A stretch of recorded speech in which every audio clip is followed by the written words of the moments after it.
11 मार्च 1689 मध्ये औरंगजेबाने वडू तुळापूर येथे शंभूराजांना हाल करून ठार मारले होते। आधी शंभूराजांचे डोळे काढले होते, जीभ छाटली होती, संपूर्ण शरीराचा एक एक अवयव वेगळा करून औरंगजेबाच्या आज्ञेवरून इंद्रायणी भीमेच्या काठावर फेकून देण्यात आले।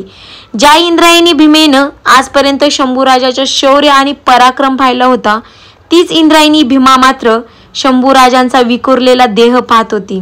शंभूराजांच्या रक्तानं लाल झालेलं त्या इंद्रायणी भीमेच्या काठावरचं पाणी सुद्धा थरारत होतं।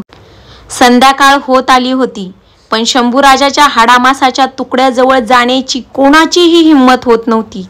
औरंगजेबाचा आदेशच होता तसा, कोणी जर शंभूराजांच्या शरीराला हात लावला तर त्याचे देखील तेच हाल होतील। औरंगजेबाच्या भीतीनं आजूबाजूच्या वाड्या वस्तीवरील माणसं त्या इंद्रायणी भीमेच्या काठावर जायला देखील घाबरत होती। अखेर पहाट झाली। रात्रीचा काळा कुट्ट अंधार आता नाहीसा होत होता। तांबडं फुटू लागलं होतं। झाडांची सळसळ ऐकू येत होती। पक्षी आभाळात भिरभरू लागत होते। भल्या पाटी जनाबाई परटीन धुनी धुण्यासाठी नदीकाठावर आली। धुणं धुत असताना तिला ते रक्तामासाचे तुकडे काठावर दिसले।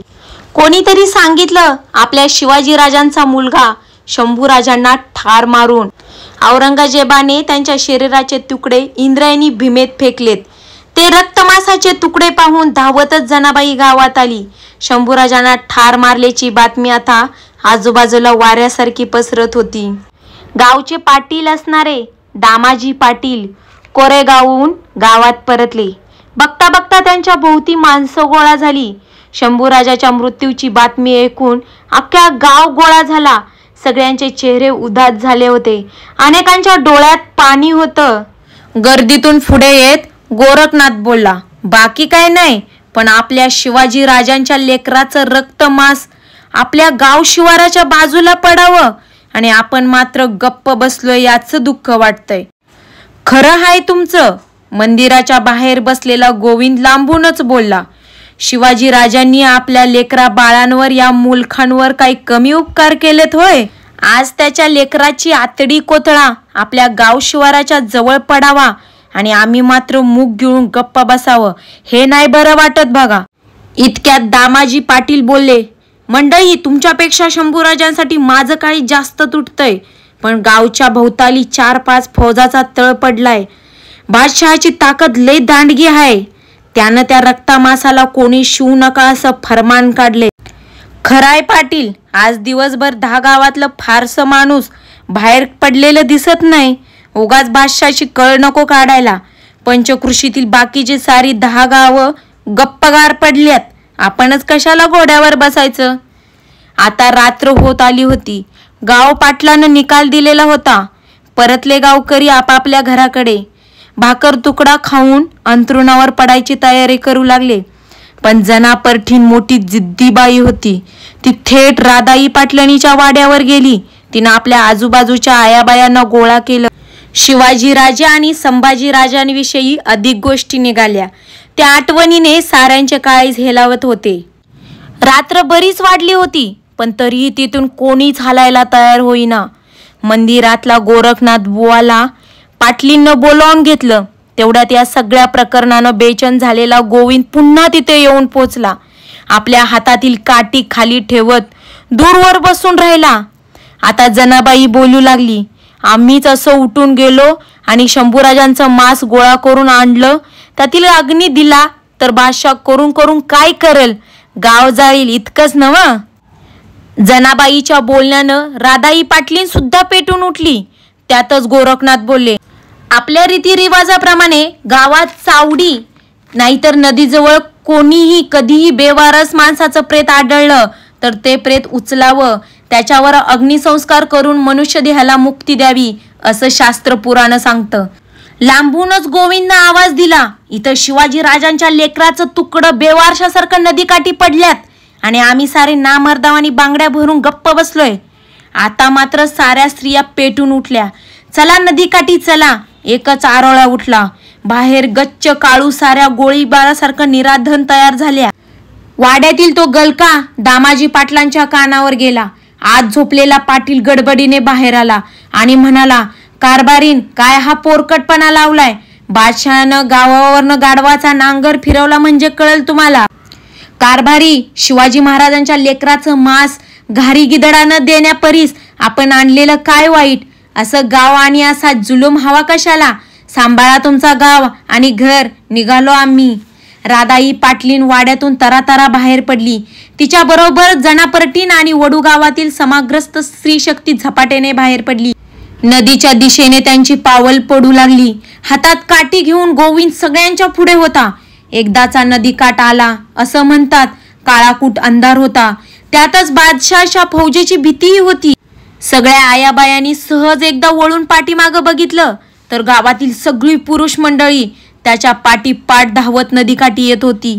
त्याच्या सोबतच दामाजी पाटीलही होते. मध्यरात्र झालेली. औरंगजेबाच्या तळावर त्यांचे सैनिक डाराडूर झोपले होते. गावकरी दबकत दबकत नदीपात्राजवळ आले. त्यांनी कुडाचा चुल्हा पेटवला. त्याच्या फुटफुटत्या प्रकाशात नदीकाठी शोधाशोध चालू झाली. शंभूराजांचे कान, पाय, त्यांच्या हाताचा तुकडा असे एक एक अवयव सापडू लागले. गावकऱ्यांनी आपल्या डोक्याचे पागोटे, नेसूची धोतर सोडली. त्यामध्ये शंभूराजांच्या मांसाचे मिळतील ते तुकडे गोळा केले. त्या काळ्या कुठ्ठ अंधारातच गावकरी गावाकडे परतले. काहींनी आपापल्या घराकडे धाव घेतली. कुणी शेणकूट आणलं, कुणी लाकूड फाटा आणला. दहनाची सगळी तयारी झाली. पण सर्वांना एकच प्रश्न पडलेला, चित्तार रचायची कोणाच्या जागेत? दामाजी पाटील आता आपल्या साऱ्या जमिनीवर पाणी सोडायला तयार होते. पण त्यांच्या जमीन जुमला कोसभर अंतरावर.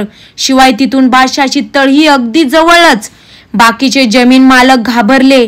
उद्या बादशाहचे सैनिक आले आणि जमिनीचे मालक कोण म्हणून आपलाच गळा पकडला तर? अख्खा गाव कुजबुजत होता. शेवटी गर्दीच्या कोपऱ्यात उभा असलेला गोविंद पुढे धावला. गाव शिवाराजवळची आपली जमीन दाखवत बोलला, या इकडं, ही आम्हा महाराजांची वतनी जमीन. इथं आमच्या जमिनीत द्या अग्नी शंभूराजांना. समजा उद्या बादशाहचं संकट आलंच तर कुठं पण निघून जाऊ. आम्हा गरिबांच्या ताटलीत हात घालून घुगऱ्या खाणारा राजा आहे आपला शंभूराजा. कसं विसरू आम्ही? तिथे गोविंदच्या जागी क्षणार्धात सरण रचले गेले. बादशाहचीच फौज कधी अचानक गावात येऊ शकत होती? दामाजी पाटलांना गावातल्या काही तरण्या बांड पोरांना गाव शिवारावर उभं राहून लक्ष ठेवण्यात सांगितलं. अचानक वैऱ्याची घोडी धावून आली तर त्यांना वेशी बाहेरच आडवा. गोपनीतल्या दगडानं लोळवा एकेकाला. प्राण गेला तरी चालेल, पण अग्निसंस्कारात अडथळा येऊ देऊ नका. दामाजी पाटलांना पोरांना बजावून सांगितलं. गोरखनाथ बुवांनी बेलपत्र आणि तुळशीपात्र वाहिलं. शंभूराजांच्या चित्तेला अग्नी दिला गेला.